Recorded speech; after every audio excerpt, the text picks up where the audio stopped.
मित्रों, अगर आप दर्शन जी के साथ जुड़ना चाहते हो, उनके भौतिक सत्संग या ऑनलाइन कार्यक्रम में सहभागी होना चाहते हो, घर बैठे अभ्यास हेतु प्राइवेट गाइडेड मेडिटेशन की वीडियो प्राप्त करना चाहते हो, तो वीडियो के डिस्क्रिप्शन में जाकर वहां दी हुई सूचना के अनुसार जुड़ सकते हैं। धन्यवाद। जीवन परमात्मा की देन है, सृष्टि की उपज है। और इस जीवन में बहुत सारे चीजें पैदा हो गई और आदमी भी पैदा हो गए और आदमी ने समाज निर्माण किया और समाज के द्वारा विश्वास पैदा हो गए, परंपराएं पैदा हो गई और इस कारण अलग अलग कहानी पैदा हो गई। जितनी सोसाइटी होंगे, जितनी परंपराएं होंगे, जितनी भाषा होंगी, हर एक की अपनी अपनी कहानी हो गई। ऐसी कहानी की जीवन क्या है, क्या क्या करना चाहिए, क्या नहीं करना चाहिए, क्या ठीक है, क्या गलत है। तो आपको एक पात्र बना दिया उसमें, उस सोसाइटी, उस संस्कार में। ऐसा एक पात्र जो पहले ही लिखी हुई जो स्क्रिप्ट है उसकी भूमिका को निभाना होगा। अगर आप हिंदू घर में पैदा हुए हो तो आपको ये करना होगा, 16 संस्कार करने होंगे, श्राद्ध करने होंगे, बहुत सारे कर्मकांड, पूजा पाठ ये सब करने होंगे, दान देना होगा, शादी, ये सब जो जो कल्चर हैं वो सब आपको करना होगा। तो आपको यहाँ पर एक पात्र के रूप में खड़ा कर दिया सोसाइटी ने। मगर आप जीवन में किसी कहानी के अंदर बंध के बाध्यता के कारण उस कहानी को पूरा करने के लिए आप पैदा नहीं हो। आप तो जीवन का एक उपहार हो, आप तो साक्षी हो। मगर क्या हो गया कि समाज के द्वारा जो भी परंपराएं हैं, जो भी विश्वास हैं, उसके द्वारा ये संसार एक रंगमंच हो गया है। हर एक व्यक्ति इसमें एक पात्र हो गए हैं और हर एक कहानी हो गई, हर एक व्यक्ति की एक कहानी हो गई और उसमें वो एक पात्र होकर उसमें फंस गए। और संसार ऐसा रंगमंच हो गया बहुत बड़ा, जिसमें छोटे छोटे कहानियां, बहुत एक एक व्यक्ति की कहानी होगी, एक एक राज्य की कहानी होगी, एक एक समुदाय की कहानी होगी और एक व्यक्ति की जो कहानी होगी उसमें उसका वो प्रमुख पात्र होगा और उसके कहानी में बहुत सारे विलेन होंगे, सहायक पात्र होंगे, गौण पात्र होंगे। मगर अगर कोई पात्र बन गया है तो फिर वो बंध जाएगा कहानी में और उसी लीग में उसको चलना होगा और उसके अपनी पर्सनल कोई भी स्वतंत्रता उसको नहीं मिलेगी। इसलिए सोसाइटी के नियमों के कारण जो भी चलेगा उसको फ्रीडम कभी भी नहीं मिलेगा, क्योंकि वो तो बंध जाएगा ना उसमें। तो इसको पहले समझना है कि हम इसमें पात्र कैसे हो गए। पहली बात, पात्र जो होता है वो काल्पनिक होता है ना। जो कहानी का पात्र होता है, आप फिल्म देखते हो उसमें कैरेक्टर होते हैं, उपन्यास देखते हो, तो जो पात्र होता है वो वास्तविक नहीं होता, एक वो काल्पनिक होता है। मान्यता होती है कि ऐसा एक व्यक्ति जिसका नाम ये है, जिसकी जाति ये है, जिसका वर्ग ये है, जिसका मनोविज्ञान ये है, तो इस तरह एक काल्पनिक पात्र को बना दिया जाता है। ऐसे ही सोसाइटी में हमारा जो मैं है वो भी एक काल्पनिक पात्र हो गया। हमारा जो नाम है वो उस पात्र का नाम है और ये पूरा का पूरा काल्पनिक है, रियलिटी नहीं है। आप जिसको अपना मैं कहते हो ना, वो सब क्या है कि मान्यता है। आपका मैं मान्यता के द्वारा निर्मित हुआ है, जैसे पात्र मानने के द्वारा, मान्यता के द्वारा पैदा होता है। किसी कहानी का पात्र है, किसी न किसी जात का होगा, तो आपका मैं भी किसी न किसी जात का है, किसी न किसी धर्म का है। उसी धर्म, उसी जात, उसी परंपरा के द्वारा बध के वो आगे भूमिका निभाएगा। और फिर पात्र जो होता है वो स्वतंत्र नहीं होता है, वो लेखक का सृजना है। उसको लेखक ने बना दिया है ना, लेखक का दिमाग का वो उपज होगा। इसलिए पात्र का अपना कोई भी अधिकार वहां नहीं होगा। लेखक जो जो उससे करवाएगा पात्र को वो करना होगा। तो हम भी पात्र के रूप में इस समाज के विश्वासों के द्वारा हमारा मैं सृजना हो गया, हमारा पात्र सृजना हो गया है। तो ये विश्वास के कारण सृजना हुआ ना, समाज के विश्वास के कारण। आप किस सोसाइटी में पैदा हुए हो उस हिसाब से आपका मैं बनेगा, किस जाति को हो, किस धर्म के हो। तो आपके अपना कोई वहां सोसाइटी में आपका जो अपना अस्तित्व है उसको कोई नहीं स्वीकार करेगा। आपको तो सोसाइटी एक क्रिएट करेगी ऐसा एक पात्र के रूप में, जो वो कहेगी वो आपको करना होगा। और इस कहानी में भूमिका निर्वाह करने के लिए हम बाध्यकारी हो गए। जैसे कहानियों में लेखक जो भूमिका देगा पात्र को, वो पात्र वो सब करेगा, है। तो हम भी ऐसे ही इस जीवन की कहानी में बाध्यकारी हो गए, वो सब कर्म करने के लिए जो स्क्रिप्ट में लिखा हुआ होता है। जैसे जो कहानी का पात्र है वो क्या करता है, स्क्रिप्ट में जो भी लिखा हुआ है वो सब करने के लिए बाध्यकारी है। जैसे फिल्म का कोई कैरेक्टर है, अब उसको अपनी मर्जी वहां नहीं चलेगी, उसको तो जो स्क्रिप्ट में लिखा है ना वही सब करना होगा। तो ऐसे ही हमारा जो मैं है, जो पात्र बना दिया समाज ने मैं को, तो उसको भी बाध्यकारी रूप में इस जीवन की कहानी में कर्म करना होगा। संस्कार हैं कितने, हिंदू है तो 16 संस्कार है उसमें, जन्म होने से मृत्यु होने तक क्या क्या करना है वो सब करना होगा। तो सोसाइटी में क्या क्या करने के लिए बाध्यकारी बना दिया, आपको पैसा कमाना होगा, पद प्रतिष्ठा कमाना होगा, है ना। जो जो करना है वो सब आपको करने के लिए बाध्य, आपको श्राद्ध करने के लिए बाध्य करना होगा, आप पूजा पाठ कर्म कांड करने के लिए आप बाध्य होना होगा, बड़ों की बात मानने के लिए आपको बाध्य होना होगा। तो जो जो सब सोसाइटी के द्वारा स्क्रिप्ट लिखी हुई है ना, सोसाइटी ने एक स्क्रिप्ट लिखी है उस परंपरा के अनुसार, तो आपको अब उसी को बाध्यकारी होकर निर्वाह करना होगा। और ये जो मैं है पात्र के रूप में पैदा हो गया, ये सब विश्वासों से पैदा हुआ। जैसे मैंने कहा जो मैं है कैसे पैदा होता है, भाषा के द्वारा, संस्कृति के द्वारा, पद प्रतिष्ठा, जात धर्म, इस सब के कारण मैं हूं ये पैदा हो जाएगा। और इसका बाह्य रूप होगा, इसका इसकी भाषा, संस्कृति, जाति, धर्म, ये जो है उसका बाह्य स्ट्रक्चर है, इसका शरीर है। और इस मैं की आंतरिक जो स्ट्रक्चर है, आंतरिक जो इसका रूप है वो है मन, बुद्धि, विचार, शरीर, भाव, है ना। किसी भी चीज को होने के लिए उसका बाहरी स्ट्रक्चर भी होता है, आंतरिक भी होता है। तो हमारा जो मैं वाला पात्र है उसका बाह्य स्ट्रक्चर क्या है, उसकी भाषा, संस्कृति, पद प्रतिष्ठा, जाति, धर्म, लिंग क्या है, बाहरी सोसाइटी ने दिया हुआ। और आंतरिक उसका रूप क्या है, मैं मन हूं, बुद्धि हूं, शरीर हूं, है ना। तो इसमें आधा काम सोसाइटी ने कर दिया। जो आपका मैं का बाहरी स्ट्रक्चर है उसको सोसाइटी ने निर्मित किया, और जो आपका आंतरिक रूप है, मैं मन हूं, मैं शरीर हूं, मैं बुद्धि हूं, ये आपने पैदा किया, आपकी मान्यताओं ने पैदा किया।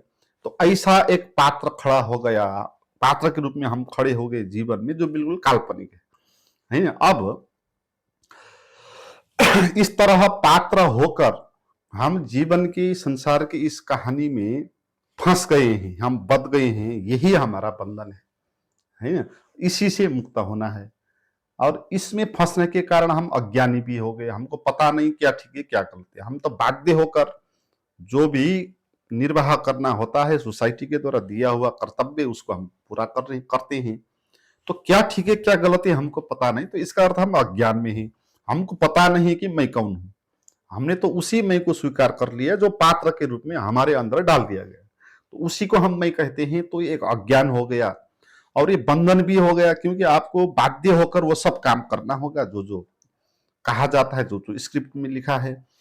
तो संसार को इसीलिए कहा कि ये एक बंधन है और एक झूठ भी है, क्योंकि यहाँ पर सच कहीं भी नहीं है, यहाँ पर सब मान्यताएं हैं। सोसाइटी की मान्यता है, सोसाइटी का जो परंपरा है, उसका जो विश्वास है, उसी के द्वारा कहानी बनती है, तो उसी के द्वारा आपके पात्र बनता है। तो सही क्या है इस पर है नहीं। और जितनी सोसाइटी होंगी उतना मैं होगा। फिर अगर आप इस सोसाइटी से पैदा नहीं हुए, दूसरे सोसाइटी में पैदा हुए, तो आपका जो पात्र है मैं, वो दूसरे किस्म का होता। कितना सोसाइटी है उस हिसाब से फर्क फर्क किस्म के पात्र पैदा हो जाते हैं। इसलिए जो पात्र है हमारा वो है काल्पनिक, वो झूठ, मान्यताओं पर आधारित, और वो बाध्य होकर ये सब कर्म करना उसको पड़ेगा, और यही उसका बंधन होगा, यही उसका अज्ञान होगा। तो अब आपको क्या करना है, इस नाटक से, इस संसार से, इस कहानी से, इस स्क्रिप्ट से आपको बाहर आना है। ठीक है, इस खेल से बाहर आना है। इस संसार को एक नाटक की तरह हम जिस तरह भोग रहे हैं, उस नाटक से बाहर आना है। तो इसके लिए आपको क्या करना होगा, आपका जो पात्र है ना मैं, उसको मिटा देना होगा। इसको मिटा देंगे तो फिर आप इस खेल से बाहर आ जाएंगे। और इसमें आपका जो स्वभाव है वो क्या है उसको जानना होगा। तो आपका जो स्वभाव है वो है साक्षी। आपका स्वभाव पात्र नहीं है। आपको बाध्य होकर किसी कर्म में करने के लिए यहाँ भेजा हुआ नहीं है। आपका जो स्वभाव है वो साक्षी है। साक्षी का अर्थ है जो कुछ करेगा नहीं, जो कुछ देखेगा जानेगा, ठीक है। मगर आप कुछ कर्म करने के लिए बाध्य हो पात्र के रूप में, तो ये आपका स्वभाव नहीं है, इसलिए तो बंधन हुआ है ना।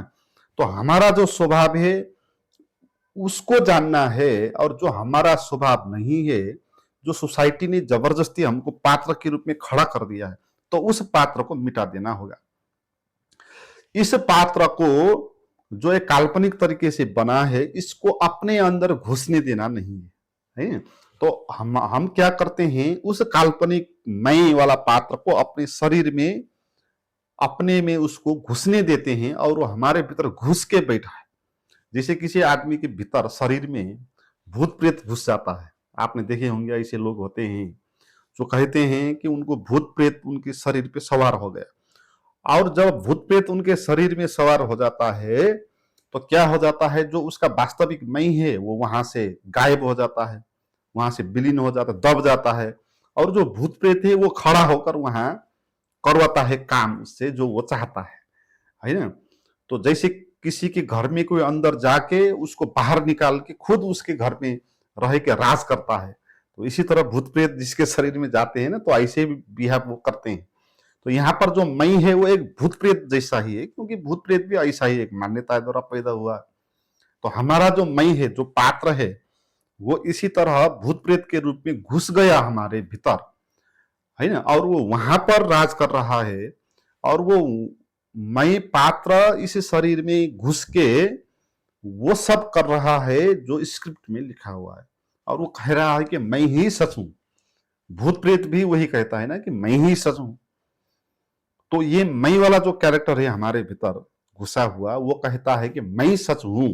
और जो तुम्हारा स्वभाव है जो कहता है कि तो आत्मा है, चेतना है, सब झूठ है, साक्षी है, सब झूठ है, मैं ही सच हूं। इसलिए वो लगातार आपके भीतर, आपके शरीर में वो बना रहता है।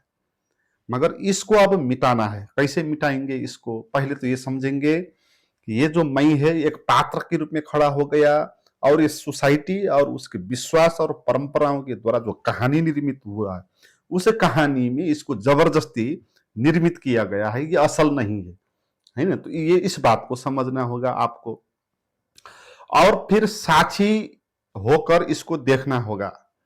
कैसे आपके भीतर ये मैं बैठा है घुस के, कैसे घुस रहा होता है, तो उसको आपको थोड़ी दूरी बनाकर, थोड़ा उसके साथ जो तादात्म्य है हमारा, उसको छोड़ के उसको देखना होगा साक्षी भाव में, है ना। तो यहाँ पर आपको पात्र से साक्षी बनाना है। आध्यात्मिक जो भी उद्देश्य है उसका यही अर्थ होता है। अध्यात्म का इतना ही संदेश है कि आप पात्र के रूप में जो खड़े हुए हो वो झूठ है। आप है साक्षी, आप पात्र नहीं हो। आप किसी कहानी को पूरा करने के लिए किसी लेखक ने बनाया हुआ पात्र जैसा नहीं हो, बाध्यकारी है। आप खुद ही क्रिएटर हो ना। आप कैसे पात्र हो सकते हो? आपका जो स्वभाव है वो खुद ही राइटर का है। आप राइटर हो कहानी का, आप राइटर हो, तो आप कहानी का पात्र नहीं हो।